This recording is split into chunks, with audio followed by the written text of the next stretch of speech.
வணக்கம். ஒரு செய்தி பல கோண நிகழ்ச்சிக்கு உங்களை வரவேற்கிறோம். நிகழ்ச்சியின் உடன் பேசுவதற்காக மருத்துவர் திரு அமலோபநாதன் இணைந்திருக்கிறார். வணக்கம். சார், கேரளாவை மிரட்டக்கூடிய அந்த மூளையை தின்னக்கூடிய அமீபா தொற்று என்ன சார்? அந்த மூளையை தின்னக்கூடிய அமீபாங்கும் போதே அது ஒரு பயம் தரக்கூடிய ஒரு செய்தியாக இருக்குது. என்ன புரிஞ்சுக்கிறது? பயப்பட வேண்டாம். அதுக்கு பிரைமரி அமீபிக் மெனிங்கோ என்கெஃபலைட்டிஸ்ன்னு சொல்லுவாங்க. நீங்கள் அமீபா பற்றி கேள்விப்பட்டிருப்பீங்க. அமீபியாசிஸ் வந்துருச்சு, வயிற்றுப்போக்கு வந்துருச்சு, பேதி ஆச்சு. அது ஒரு வகை அமீபா, ஏன்டமீபா ஹிஸ்டோலிட்டிகான்றது. அது தண்ணி மூலமாக பரவுறது. கைகளை சாப்பாட்டுக்கு முன்னாடி கழுவாத ஒரு மெயின் காரணம் அது. மனிதர்கிட்டருந்து மனிதர்களுக்கு அது தொற்றும். மேக்சிமம் அது வயிற்றுப்போக்கு, சீதபேதி இதோட நின்றுடும். நாங்கள் மருத்துவ மாணவர்களாக இருந்தப்போ அது அமீபா லிவரை கூட அஃபெக்ட் பண்ணும். அமீபிக் லிவர் ஆப்சஸ்ன்றது அப்போ ரொம்ப காமன். அதுக்கப்புறம் அதுக்கு தகுந்த மருந்துகள்லாம் வந்துடுச்சு. மெட்ரோனைடசோல் போன்ற மருந்துகள்லாம் வந்துடுச்சு. இப்போ அமீபிக் லிவர் ஆப்சஸ்லாம் காமனே கிடையாது. இப்போ அப்பப்போ எப்போதாவது வயிற்றுப்போக்கு வரும், அதுக்கு மெட்ரோஜில் அந்த மாதிரி மாத்திரைகள் சாப்பிட்டா நல்லாயிடும். இது ஒரு வகை அமீபா. அசுத்தமான தண்ணியிலிருந்து பரவக்கூடியதா? இந்த அமீபா தண்ணியில் இருக்கும். தண்ணி மூலமாக பரவும். அசுத்தமான தண்ணியை குடிக்கிறது, அசுத்தமான தண்ணியில் கை கழுவாமல் சாப்பிட்றது, இந்த மாதிரி பிரச்சனைகள்லாம் வரும். மனிதர்கிட்ட மனிதர்களுக்கு பரவும். இது ஒரு வகை அமீபா. இப்போ கேரளாவில் அந்த மூளையை சாப்பிடும் ஒரு அமீபான்றது பிரைமரி அமீபியா அது வேறு அமீபா. அது நெகுலேரியா ஃபவுலேரின்றாங்க. அது கம்ப்ளீட்டாக வேறு அமீபா. அதுக்கும் இதுக்கும் சம்மந்தமே இல்லை. ரெண்டுமே அமீபான்னு சொன்னாலும் அந்த அமீபானுடைய ஒரு ஸ்பெஷல் தன்மை என்னென்னா, அது ஃப்ரெஷ் வாட்டரில் தான் இருக்கும். இன்னொன்று வார்ம் வாட்டரில் தான் இருக்கும். தண்ணி கொஞ்சம் மிதமாக சூடாக இருக்கும். ரொம்ப கோல்டு வாட்டரில் இருக்காது. ரெண்டாவது கடல் தண்ணியில் இருக்காது, உப்பு தண்ணியில் இருக்காது. ஆகவே இது கடலில் குளிக்கிறவங்களுக்கு இதனால் ஆபத்தே கிடையாது, ஜீரோ ஆபத்து. அதை விட்டுடுங்க. ரொம்ப குளிர் தண்ணியில் குளிக்கிறவங்களுக்கும் ஆபத்து கிடையாது. ஏன்னா இது குளிர் தண்ணியில் சர்வைவ் ஆகாது. இது சர்வைவ் ஆகணும்னா ஒன்று தேங்கி இருக்கிற குளம் குட்டைகள் கொஞ்சம் மிதமாக சூடாக இருக்கணும். பேக் வாட்டர்ஸ் அதிகமாக Kerala, back waters, slow moving back வாட்டர்ஸில், வார்மாக இருக்கிற வாட்டரில் இது இருக்கும். இன்னொன்று அமீபா, முதல்ல நான் சொன்ன வயிற்றுப்போக்கு அமீபா அந்த தண்ணியை குடிச்சிங்கன்னா உங்களுக்கு அமீபியாசிஸ் வரும். இந்த தண்ணியை குடிச்சிங்கன்னா உங்களுக்கு மூளை காய்ச்சல் வராது. இது வயிற்று வழியாக அப்சார்வ் ஆகாது, வாய் வழியாக அப்சார்வ் ஆகாது. இது எப்படி மனித உடலில் நுழையுதுன்னா, நம்ம இந்த மாதிரி அமீபா தங்கியுள்ள குளம் குட்டை அல்லது ஸ்லோ மூவிங் ரிவரில் டைவ் அடிக்கும் போது அல்லது மேலேருந்து குதிக்கும் போது ஃபோர்ஸபிளாக வாட்டர் மூக்கு வழியாக போகுது இல்லைங்களா? இந்த மூக்குலேருந்து மூளைக்கு போகிற நரம்பு வழியாக அது போயிடும். அது போயிடுச்சுன்னா மூளையை தாக்கும், அதுக்கப்புறம் மூளையை அழிக்க ஆரம்பிக்குது. ஸோ அந்த தண்ணியை குடிக்கிறதுனால வராது. இன்னொன்று, இந்த மாதிரி வியாதி இருக்கிறவங்கள நீங்கள் போய் டச் பண்ணாலோ வைத்தியம் பண்ணாலும் உங்களுக்கு வராது. அந்த வகையில் பார்த்தா இது தொத்து வியாதி அல்ல. அதனால் இது பரவும் பரவாது. ஆனால் இதில் டேஞ்சர் என்னென்னா, அது ஒன்ஸ் மூளைக்கு பரவிடுச்சுன்னா அதை ட்ரீட் பண்ணுறது ரொம்ப ரொம்ப கஷ்டம். உலகத்திலே இறப்பு சதவீதம் ரொம்ப அதிகமாக இருக்கிற வியாதிகளில் ஒன்று. 97% சொல்கிறாங்க. 97%. கேரளாவில் 25% இறப்பு. கிட்டத்தட்ட 97% உலகம் முழுவதும். ஏன்னா ஒன்ஸ் நீங்கள் அதை கண்டுபிடிக்கிறதே லேட் ஆகிடும். 2-3 நாள் போகிறதுக்குள்ளே அது மூளையில் போய் நல்லா செட்டில் ஆகிடும். அதுக்கப்புறம் நீங்கள் என்ன மருந்து கொடுத்தாலும் அந்த மூளைக்கு போய் சேராது. அதுக்குள்ளேயே மூளையை பாதிக்கு மேலே மூளையை சாப்பிட்டுடும் அது. அதனால தான் இறப்பு சதவீதம் அதிகம். அதுக்கான மருந்து கண்டுபிடிக்கல நம்ம எடுத்துக்கலாமா? இல்லை, மருந்துகள்லாம் இருக்குது. இது ரொம்ப ரேர் டிசீஸ்னால நம்ம அதை பற்றி யோசிக்கவே மாட்டோம். ஒருத்தர் இப்போது தண்ணியில் குளிச்சுட்டு வராங்க, ஜுரம்னா நீங்கள் என்ன யோசிப்பீங்க? ஆர்டினரி ஜுரம், வைரல் ஃபீவர் ஏதாவது இருக்கும், பாக்டீரியா இருக்கும், ஒரு சின்ன ஆன்டிபயோட்டிக் கொடுப்பீங்க. நீங்கள் தண்ணியில் குளிச்சுட்டு வர எல்லாருக்குமே இதுதான் இருக்கும்னு யோசிக்க மாட்டோம் இல்லைங்களா? அதனாலே நிறைய கேஸ் மிஸ் ஆகலாம். ஆனால் ரொம்ப அலர்ட் டாக்டர் கொஞ்சம் அலர்ட்டாக இருந்தாங்கன்னா இதை கண்டுபிடிச்சிடுவாங்க. ரொம்ப ஏர்லியாக வைத்தியம் பண்ணிங்கன்னா இதை ட்ரீட் பண்ணலாம். இதுக்கான மருந்துகள் இருக்குது. மருந்து எல்லாமே இல்லை. மெயின் ப்ராப்ளம் யாரும் இதை சாதாரணமாக நினைக்க மாட்டாங்க. ஏன்னா அவ்வளோ ரேர் டிசீஸ் இது. அதனால் யாருக்குமே இதை சட்டுன்னு இது தோணாது, இதுதான் இருக்கும்னு சொல்லி தோணாது. இப்போ யாருக்கு அதிகமாக பாதிப்புகள் ஏற்படுத்துது? அப்படி மெயினாக இளைஞர்கள், அந்த குளம் குட்டையில் டைவ் அடிக்கிறவங்க, ஸ்லோ மூவிங் வாட்டரில் டைவ் அடிக்கிறவங்க, இவர்களுக்கு தான் வருது. நீங்கள் உதாரணமாக அமெரிக்காவில் பார்த்தீங்கன்னா லட்சக்கணக்கான மக்கள் ஏரிகளெல்லாம் குளிப்பாங்க. அங்கே ஸ்விம்மிங் ஒரு பெரிய ஹாபி. ஆனால் வருஷத்துக்கே 4-5 கேஸ் தான் ரிப்போர்ட்டே ஆகுது. ஏன்னா அங்கே கோல்டு கிளைமேட்டு, அந்த தண்ணி கோல்டாக இருக்கும், அதில் சர்வே ஆகுது. இங்கே வந்து கேரளா பக்கம் நீங்கள் சொன்ன மாதிரி தண்ணி வார்மாக இருக்குது, பேக் வாட்டர் ஸ்லோவாக மூவ் ஆகுது, ஜனங்க டைவ் அடிக்கிறாங்க, எல்லாம் சேர்ந்து தான் இது கேரளாவில் அதிகமாகுது. கேரளாவில் இதை ஏற்கனவே ரிப்போர்ட்டட்னால அங்கே இருக்கிற டாக்டருங்க வந்து அலர்ட்டாக இருக்காங்க. 2016 ரிப்போர்ட் ஆகுது. ஆமாம், அங்கே இருக்கிற டாக்டருங்க கொஞ்சம் அலர்ட்டாக இருக்காங்க. அங்கே பப்ளிக் ஹெல்த் சிஸ்டம் நல்ல வெல் டெவலப்டு. ஸோ ஒருத்தர் ஏரியிலையோ குளத்துலையோ குட்டையிலையோ குளிச்சாரு, குதிச்சாரு, மறுநாளைக்கு 2 நாள் கழிச்சு ஜுரம் வருதுன்னா உடனே ஃபஸ்ட்டு அதை சஸ்பெக்ட் பண்ணிடுறாங்க. உடனே நீங்கள் அது அந்த முதுகு தண்ணிலேருந்து தண்ணீர் எடுத்து டெஸ்ட் பண்ண தெரிஞ்சிடும். அதை உடனடியாக பண்ணுறாங்க. அதனால் அவங்களுடைய டயக்னோசிஸ் ரேட்டும் அதிகம். ஏர்லியாக டயக்னோஸ் பண்ணுறதுனால அவங்களால சில உயிர்களை காப்பாற்ற முடியுது. அவங்ககிட்ட நாட்களுக்குள்ள டயக்னோஸ்ங்கிறது அந்த மாதிரி இருக்கா? நீங்கள் இதனுடைய சிம்டம் வந்து 1 நாள்லேருந்து 5 நாளைக்குள்ளே தெரியும். எவ்வளோ ஏர்லியாக நீங்கள் டயக்னோஸ் பண்ணுறீங்களோ அவ்வளோ ஏர்லியாக நீங்கள் ட்ரீட் பண்ணணும். ஏன்னா அது ஒன்ஸ் போய் மூளையில் செட்டில் ஆகிட்டா நீங்கள் கொடுக்குற மருந்துகள்லாம் மூளையில் போய் சேர்றதுக்கே நேரம் ஆகும். 5 நாட்களுக்குள்ள மரணத்தையும் ஆமாம். அது சில சமயம் ரொம்ப ஃபாஸ்ட்டாக நீங்கள் முழிச்சுக்கிறதுக்குள்ளே அது முடிச்சிடும் கதையை. ஆகவே ரொம்ப ஏர்லியாக இருக்கணும், ரொம்ப அலர்ட் இருக்கணும். இந்த டாக்டர்ஸ்களுக்கு வந்து எஸ்பெஷலி அந்த குளம் குட்டை சார்ந்த ஏரியாவில் இருக்கிற பிஹெச்சி டாக்டர்ஸுங்க, டிஸ்ட்ரிக்ட் ஹாஸ்பிட்டல் டாக்டருங்க, தாலுக்கா ஹாஸ்பிட்டல் டாக்டருங்க, அவங்க சஃபிஷியண்ட்டாக நாலேஜபிளாக இருப்பாங்க. ஆகவே உடனடியாக பக்கத்தில் இருக்கிற மருத்துவமனைக்கு போனால் ஜுரம்ங்கிறன்னு வந்தால் உடனடியாக அவங்க இதை சஸ்பெக்ட் பண்ணுவாங்க, ஸ்பைனல் டேப் பண்ணுவாங்க. தெரிஞ்சதுன்னா உடனடியாக வைத்தியம் ஆரம்பிக்கலாம். மருந்துகள் இருக்குது, மருந்துகள் இல்லாமல் இல்லை, நல்லா க்யூரேட்டிவ் மருந்து. பிரச்சனையை வந்து ஏர்லியாக நீங்கள் டயக்னோஸ் பண்ணணும், சரியான இடத்துக்கு நீங்கள் போகணும், உடனடியாக ட்ரீட்மெண்ட் ஆரம்பிக்கணும். மனிதர்கள்கிட்ட இருந்து இன்னொருத்தருக்கு பரவாது. கண்டிப்பாக பரவாது. இன்னொரு விஷயம், அந்த குறிப்பிட்ட தண்ணியிலிருந்து மற்ற இடத்துக்கு பரவுமாது. இது தண்ணி மூலமாக இன்னொரு தண்ணிக்கு பரவலாம். ஆனால் அது சர்வைவ் ஆனா வாட்டர் ஸ்டாக்னண்ட்டாக இருக்கணும், வாட்டர் கொஞ்சம் வார்மாக இருக்கணும். இது வந்து ஏரிகள் நதி போலையோ இல்லை வேகமாக ஓடுற நதியில் இருக்காது, ஸ்லோவாக ஓடுற பேக் வாட்டரில் இருக்கும். நீங்கள் பேக் வாட்டர்ஸ் எடுத்தாவே வந்து அது ஒரு ஸ்லோவாக தானே இருக்கும் பேக் வாட்டர். அதனால் அங்கே இருக்கும். அங்கே இருந்தால் கூட சாதாரணமாக குளிக்கிறவங்களுக்கு ப்ராப்ளம் இல்லை. ஒன்று மேலேருந்து கீழே ஃபோர்ஸபுளாக டைவ் அடிக்கிறவங்க, 2வது குளிக்கும் போது தலையை தண்ணி கடியில் வச்சுட்டு லாங் டிஸ்டன்ஸ் ஸ்விம் பண்ணுறாங்களே, அவங்களுக்குலாம் வந்து மூக்கு வழியாக போகிறதுக்கான சான்ஸ் உண்டு. ஆகவே தான் அந்த ஏரியாலலாம் என்ன அட்வைஸ் பண்ணுறாங்கன்னா, நீங்கள் ஏரியிலேயே குளத்தை குடிச்சிங்கன்னா ஃபஸ்ட்டு வந்து டைவ் பண்ணாதீங்க.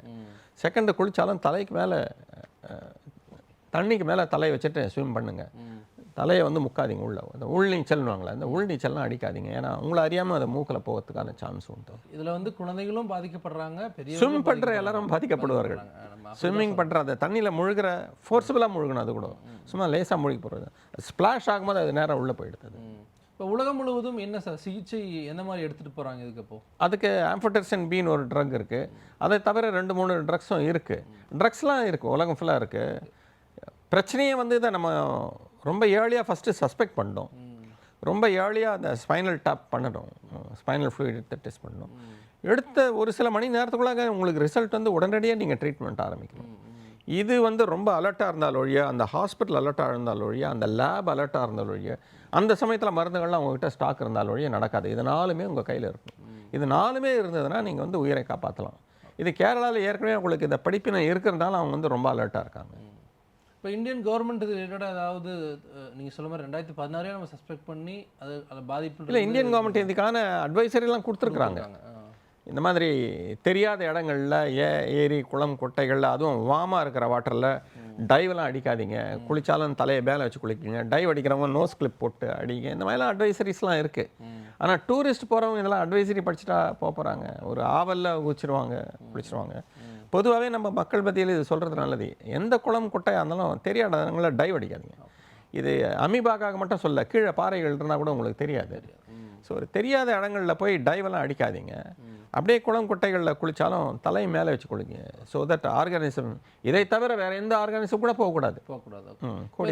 சொன்ன மாதிரி குளம் குட்டைகளை வந்து அதை சுத்தப்படுத்துறதுக்கான வேலைகளையும் பண்ணால் அது வந்து நீங்கள் குளம் குட்டைகளை எப்படி சுத்தம் பண்ணுவீங்க? இப்போ ஒரு பெரிய ஏரியை எப்படி நீங்கள் சுத்தம் பண்ணுவீங்க? அதுவாக தானாக ரெகுலேஷன் க்ளீன் பண்ணிக்குது. அதையும் மீறி இந்த ஆர்கானிசம்ஸ் இருக்கும். அது இருக்குவா இல்லையா நம்ம கான்ஸ்டன்ட்டாக டெஸ்ட் பண்ணிகிட்டு இருக்க முடியாது. நம்ம தான் வந்து பாதுகாப்பாக இருக்கணும். தெரியாத இடங்களில் கலக்கிறது இந்த மாதிரி ஸ்விம்மிங் பூலில் வந்து குளோரின் போடணும்.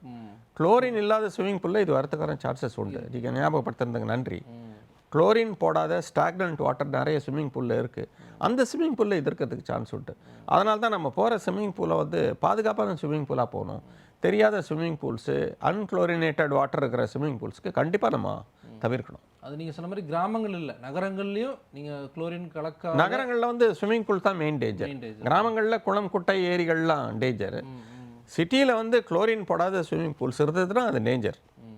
இப்போ நீங்கள் சொன்ன மாதிரி அமெரிக்கா போன்ற நகரங்களில் அவ்வளவு மருத்துவ வசதிகள் இருந்தாலுமே வந்து அவங்க டயக்னோஸ் பண்ணி அதை வந்து அதுக்கான ட்ரீட்மெண்ட்டை கொடுக்குறாங்க. ஆமாம், ஏன்னா அங்கே வந்து நான் சொன்ன மாதிரி ஸ்விம்மிங் பூல்ஸ்லாம் வந்து வெல் குளோரினேட்டடுங்க. அங்கே நிறைய ரெகுலேஷன்ஸ்லாம் இருக்குது. அங்கே நீங்கள் குளோரினேட் பண்ணாமல் ஒரு ஸ்விம்மிங் பூல்லாம் இருக்க முடியாது. இன்னொன்று அது குளிர் நாடுனால இந்த பாக்டீரியா ஏரிகள்லையோ குளங்கள்லையோ குட்டைகள்லையோ அவ்வளோ பெருகிறதில்ல. ஆகவே அங்கேயே வந்து 4-5 ரிப்போர்ட்டட் வருஷத்துக்கு 4-5 கேஸ் தான் ரிப்போர்ட்டட் அங்கே. இப்போ இன்னொரு விஷயம் நம்ம படிக்க முடிஞ்சுச்சு, இதனால் பாதிக்கப்பட்டு சர்வைவ் ஆனவங்களும் 2024 வந்து இருக்காங்க, பேசியிருக்காங்க. இப்போ அவங்க சொல்லக்கூடியது என்னவா இருக்குது, அதன் பாதிப்புகள் எந்த அளவுக்கு உணர்ந்துருக்கு? இல்லை, ஏன்னா நீங்கள் ஏர்லியாக அதை வந்து கண்டுபிடிச்சி மருந்து கொடுத்துருந்தாங்கன்னா மூளை வந்து பாதிக்காமே கம்ப்ளீட்டாக நார்மலாகிறதுக்கான சான்சஸ் உண்டு. ஆனால் லேட்டாக 4-5 நாட்கள் கழிச்சு சிம்டம்ஸ்லாம் வந்து கொஞ்சம் நாள் கழிச்சு ஆரம்பித்தா பிரெயின் டேமேஜ் ஆனது அதை நம்மளால் ஒன்றும் பண்ண முடியாது. வெளியில் வந்து அந்த பாதிப்புகள் தெரிஞ்சால் எளிமையாக வந்து நம்ம அதை மருத்துவர்கிட்ட போய் காட்டலாம். உள்ள வந்து தெரியாது, நமக்கு தெரியவே தெரியாது எவ்வளோ டேமேஜ். அதனால தான் வந்து ஒருத்தர் ஃபீவரோடு போகிறாரு, ஒரு 2-3 நாளைக்கு முன்னாடி அது ஸ்விம் பண்ணியிருக்காரு, அதுவும் இந்த மாதிரி ஏரியிலையோ குளத்துலையோ குட்டையிலையோ அல்லது குளோரினேட் பண்ணாத ஸ்விம்மிங் பூலில் குளிச்சிருக்காருன்னா ஃபஸ்ட்டு சஸ்பெஷன் இது பண்ண வேண்டிய, எஸ்பெஷலி கேரளா மாதிரி ஏரியாவில். இப்போ அதுக்கு அடுத்தது பாதிக்கப்பட்டு அதிலிருந்து மீண்டு வரக்கூடியவர்கள் அவர்களுடைய உடல்நிலையில் ஏதாவது மாற்றங்கள் தெரியல? இல்லை, ஏர்லியாக இதை டயக்னோஸ் பண்ணி ட்ரீட் பண்ணியிருந்தாங்கன்னா அவர் ஃபுல் ரிகவரி ஆகிடுவார். ட்ரீட்மெண்ட்டுக்கு அப்புறம் ஃபுல் ரிகவரி ஆகிடுவார். உங்களை மாதிரி என்ன மாதிரி நார்மலாக இருப்பார். அதுக்கப்புறம் நம்ம பயப்பட தேவையில்லை. ஒன்ஸ் அவர் ரிகவர் ஆகிட்டார்னா ரிகவர் ஆகிட்டான். அதுக்கப்புறம் இது மற்றவங்களுக்கு அவர் மூலமாக பரவுறதோ அந்த மாதிரிலாம் கிடையாது, அவரோட நின்றுடாது. இன்னொரு விஷயம் சார், நம்ம கொரோனா வந்த காலகட்டத்திலும் சரி, இல்லை இந்த மாதிரியான அந்த அமீபா தொற்று வரக்கூடிய காலகட்டம், கேரளாவில் மட்டும் ஏன் வந்து முதலாக தாக்கப்படுது, இல்லை அங்கே ஏன் முதலாக பாதிக்கப்படுறாங்க? இல்லை, கேரளாவில் வந்து பொதுவாகவே ஒரு மருத்துவ கட்டமைப்பு ரொம்ப சிறப்பான கட்டமைப்பு. ஒரு ஹை டிகிரி ஆஃப் அலர்ட்னஸ் இருக்குது. ஓகே, ஒரு ஹை டிகிரி ஆஃப் அலர்ட்னஸ் இருக்குது. இன்னொன்று அவங்க ஏற்கனவே நீப்பா மாதிரி காய்ச்சலில் நீப்பாவும் இதே மாதிரி தான். உலகம் ஃபுல்லாக வந்து மரண விகிதம் வந்து ரொம்ப அதிகம். ஆனால் கேரளாவில் பல நீப்பா கேஸுங்களையும் காப்பாற்றியிருக்காங்க. ஆகவே அவர்கள் வந்து இந்த மாதிரி உயிர் கொல்லும் தொற்று வியாதிகளுக்கு எதிராக மற்றவர்களோட கொஞ்சம் விழிப்பாக இருக்காங்கன்னு தான் நம்ம சொல்லணும். அந்த விழிப்புணர்வால் தான் வந்து நம்மளால் காப்பாற்ற முடியுது. தரவுகள் படி வந்து 1971 இந்தியாவில் ஃபர்ஸ்ட் கேஸ் ரிப்போர்ட் ஆகுது. ஆமாம், 71. ஆமாம். கேரளாவில் 2016. இந்த 2016 23 காலகட்டங்களில் 8 கேஸ் தான். ஆமாம், 8 கேஸ் தான் வந்து ரிப்போர்ட் ஆகுது. குறிப்பிட்டு கேரளாவில் மொத்தமாக 36 கேஸ், 9 பேர் வந்து இறப்புகளை நோக்கி போகிறாங்க. ஸோ நம்ம பிரைமரி ஹெல்த் சிஸ்டமும் இதில் மிக முக்கியமான பங்காற்றும். ஆமாம்மா, அதனால தான் நான் சொல்கிறேன், நீங்கள் உடனடியாக பக்கத்தில் இருக்கிற பிரைமரி ஹெல்த் சென்டர் டாக்டர்கிட்ட போய் இதை சொன்னீங்கன்னா, நான் இந்த மாதிரி ஏரியில் குளித்தேன், குளத்தில் குளித்தேன், எனக்கு ஜுரம் வர மாதிரி இருக்குது அப்படின்னு சொன்னாலுமே அப்போயும் நம்ம ட்ரீட்மெண்ட் ஆரம்பிக்கலாம். ஓகே, கிட்டத்தட்ட 115 ஃபாரன்ஹீட் ஹீட்டில் இருந்தால் மட்டும்தான், ஹையர் டெம்பரேச்சரில் தான் அது வளரும். அந்த தண்ணி வார்மாக இருக்கணும். அதுதான் வந்து மிக முக்கியமான வார்மாக இருக்கணும். அதான் கோல்டு வாட்டரில் இருக்காதுங்க, அது ஓகே, சால்ட் வாட்டரில் இருக்காது. கடலில் குளிக்கிறவங்களுக்கு இந்த ஆபத்தே கிடையாது. இப்போ தமிழ்நாட்டுடைய சுகாதாரத்துறை அமைச்சர் அவரும் ப்ரெஸ் மீட்டில் சந்தித்து சொல்லியிருந்தார், நம்ம இங்கே என்ன மாதிரியான விஷயங்கள்லாம் கடைபிடிக்கணும்னு அவர் குறிப்பிட்டு சொல்கிறார் சார். நாமளும் வந்து அதான், ஒன்று வந்து பொதுமக்கள் செய்ய வேண்டியது, இன்னொன்று மருத்துவர்கள் செய்ய வேண்டியது.